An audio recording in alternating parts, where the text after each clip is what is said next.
Hello, everyone. My name is Lisa Goldney. I am a fifth grade math teacher, and I absolutely love multi-step word problems. When I teach multi-step word problems, I think about them as situations in a context as opposed to identifying keywords.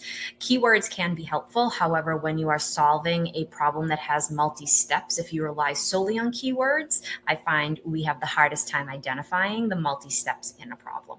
So let's get started. Annie is planting a vegetable garden for her neighborhood to share. She has 300 plants to plant in the garden.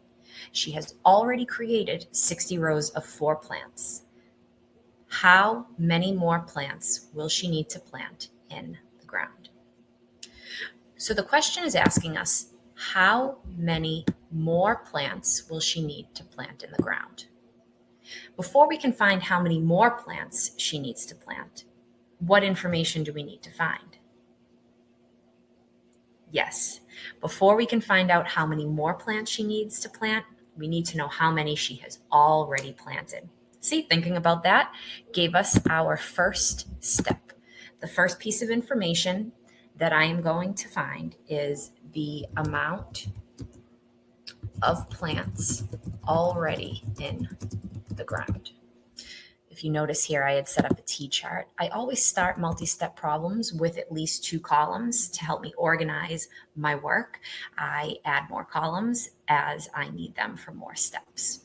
Okay, so the first step in solving this problem is to find the amount of plants already in the ground. When you go back to the problem, try to find the information that matches what we're looking for.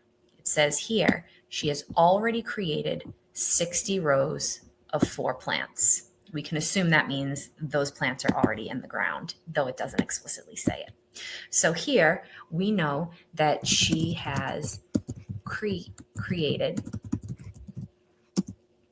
60 rows of 4 plants. So now we just need to find what 60 rows of 4 is. So 60 times 4 equals 240 plants in the ground already. Okay, so let's go back. Have we answered the question? The question is, how many more plants will she need to plant in the ground?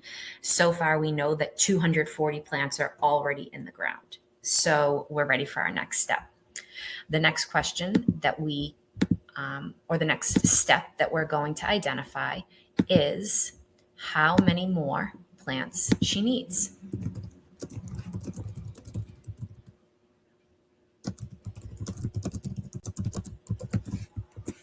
How many more plants will she need to plant? So let's think about the information from the problem that will help us find that. It says she has 300 plants to plant in the garden. Okay. We also know that 240 are already in the ground. We can use that information to help us. So she has 300 plants to plant in the garden. She has already planted 240 of them. How can we use this information to help us determine how many more she needs to plant? We can subtract.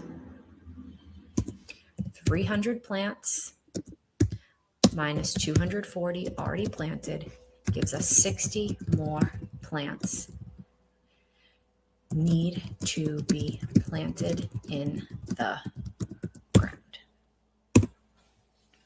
And that's our answer. She needs 60 more plants.